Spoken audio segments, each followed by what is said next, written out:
آپ علیہ الصلوۃ والسلام نے اپنی زندگی کے اندر نہ کسی غلام کو مارا ہے اور نہ کبھی اپنی بیوی پر ہاتھ اٹھایا ہے، اور آپ علیہ الصلوۃ والسلام غریبوں کے ساتھ بیٹھنے والے تھے، ان سے محبت کرنے والے تھے، اور جہاں جگہ آپ علیہ الصلوۃ والسلام کو ملتی آپ علیہ الصلوۃ والسلام وہاں بیٹھ جاتے،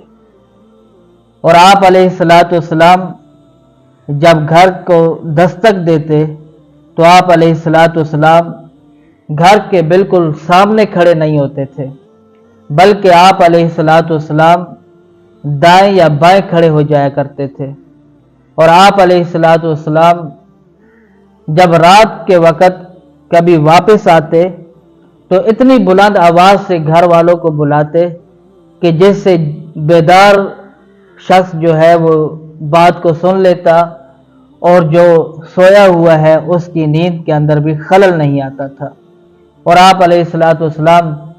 جب رات کے کسی پہر اپنے گھر کے اندر بیدار ہوتے تو بڑے آہستہ انداز کے ساتھ آپ علیہ الصلوۃ والسلام اپنے بستر سے اٹھتے، بڑے آہستہ سے آپ علیہ الصلوۃ والسلام اپنے نالین مبارک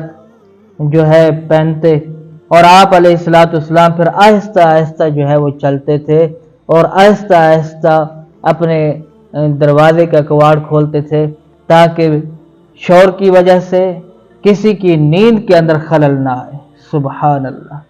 اور آپ علیہ الصلوۃ والسلام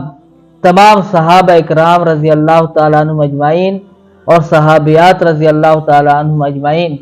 ان کے نماز جنازہ کے اندر شریک ہوتے تھے، اور آپ علیہ الصلوۃ والسلام کو اپنے فیملی کے افراد میں سے یا کوئی بھی آپ علیہ الصلوۃ والسلام کو آواز دیتے تو آپ علیہ الصلوۃ والسلام ان کو بھی کہتے لبیک، میں حاضر ہوں تمہاری بات سننے کے لیے۔ اور آپ علیہ الصلوۃ والسلام سے جب کوئی بات کرتا تو آپ علیہ الصلوۃ والسلام بالکل اسی کی جانب مڑ جاتے اور اس کی بات بڑی توجہ کے ساتھ سماعت فرماتے، پوری توجہ اس کو دیا کرتے تھے۔ اور آپ علیہ الصلوۃ والسلام کا انداز گفتگو یہ تھا کہ آپ علیہ الصلوۃ والسلام جو ہے اتنی آہستہ گفتگو نہیں فرماتے تھے کہ جس سے دوسرے کو سمجھ بھی نہ آئے، اور آپ علیہ الصلوۃ والسلام گفتگو بڑی مختصر کرتے تھے، اور ایسی مختصر بھی گفتگو آپ علیہ الصلوۃ والسلام نہیں فرماتے تھے جس سے دوسرے کو آدھی بات سمجھ آئے اور آدھی سمجھ میں نہ آئے، بلکہ مختصر گفتگو بھی کرتے تو اس انداز سے کرتے کہ بات سننے والے کو پوری بات سمجھ میں آ جایا کرتی تھی۔ اور آپ علیہ الصلوۃ والسلام بیماروں کی عیادت کے لیے جایا کرتے تھے، آپ علیہ الصلوۃ والسلام جنازوں کے اندر شریک ہوا کرتے تھے، اور آپ علیہ الصلوۃ والسلام نے اپنی پوری زندگی کسی کو دھوکہ نہیں دیا، آپ علیہ الصلوۃ والسلام نے پوری زندگی خیانت کا معاملہ نہیں کیا، آپ علیہ الصلوۃ والسلام نے پوری زندگی کبھی جھوٹ نہیں بولا، اور آپ علیہ الصلوۃ والسلام نے کسی کے ساتھ پوری زندگی ناانصافی نہیں کی، آپ علیہ الصلوۃ والسلام نے پوری زندگی کسی کے ساتھ ظلم نہیں کیا، اور آپ علیہ الصلوۃ والسلام نے اپنی ذات کے اعتبار سے کبھی کسی سے بدلہ نہیں لیا، اور آپ علیہ الصلوۃ والسلام جو ہے ایسی اعلیٰ ہستی کہ آپ علیہ الصلوۃ والسلام نے اپنے بیٹوں سے بھی محبت کر کے دکھائی۔ حضرت ابراہیم رضی اللہ تعالیٰ عنہ حضرت ماریہ قبطیہ رضی اللہ تعالیٰ عنہ کے بطن سے جو پیدا ہوئے تھے تو آپ علیہ الصلوۃ والسلام ان کو اٹھاتے تھے، ان سے پیار کرتے تھے، بوسہ لیتے تھے، اور جب ان کی وفات ہوئی تو آپ علیہ الصلوۃ والسلام نے ارشاد فرمایا کہ ابراہیم ہم تیرے جدائی کے اندر اتنے غم زدہ ہیں کہ اگر وہ پریشانی پہاڑوں پر بھی ڈال دی جائے تو پہاڑ بھی ریزہ ریزہ ہو جاتے۔ تو آپ علیہ الصلوۃ والسلام اپنے چھوٹے بچے ان سے بھی پیار فرماتے تھے، اور آپ علیہ الصلوۃ والسلام اپنی بیٹیوں سے بھی پیار و محبت رکھتے تھے، ان سے بھی پیار کر کے آپ علیہ الصلوۃ والسلام نے دکھایا ہے، جس کے اندر ہمارے لیے بھی سبق ہے کہ ہم بھی اپنے بچوں کے ساتھ پیار و محبت رکھیں۔ اور آپ علیہ الصلوۃ والسلام کے سامنے اگر کوئی آدمی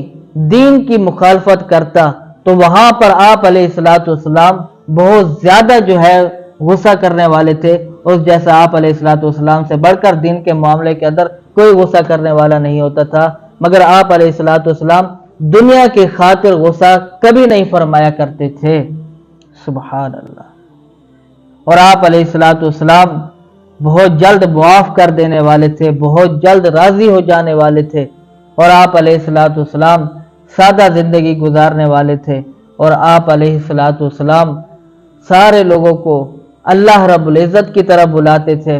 جو غیر اللہ کے سامنے اپنی جبین کو جھکاتے تھے، آپ علیہ السلام کی پوری زندگی ان لوگوں کو اس چیز کی طرف دعوت دینے کے اندر لگی ہے کہ وہ غیر اللہ سے اپنی جبین کو ہٹا کر ایک اللہ رب العزت کے سامنے اپنی جبین کو جھکانے والے بن جائے۔ تو آپ علیہ السلام کی ہر ادا نرالی ہے، اور آپ علیہ السلام مسواک کا اہتمام کرنے والے تھے، اور آپ علیہ السلام رات کو سونے سے پہلے سرما آنکھوں مبارک کے اندر ڈالا کرتے تھے، اور آپ علیہ السلام نرمی کا معاملہ کرنے والے تھے۔ آپ علیہ السلام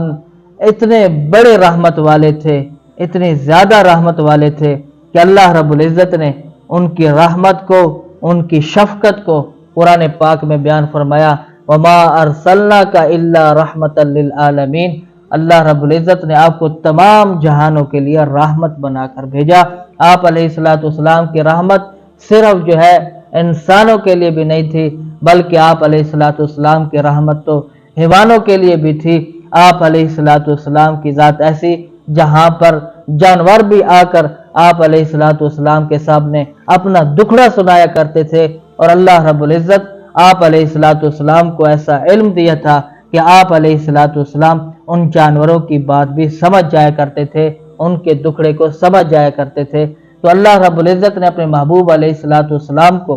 جب رحمت بنایا، تو ہم بھی اپنے نبی علیہ السلام کی ان عادات کو اپنائیں تاکہ ہم بھی دوسروں کے لیے رحمت بنیں۔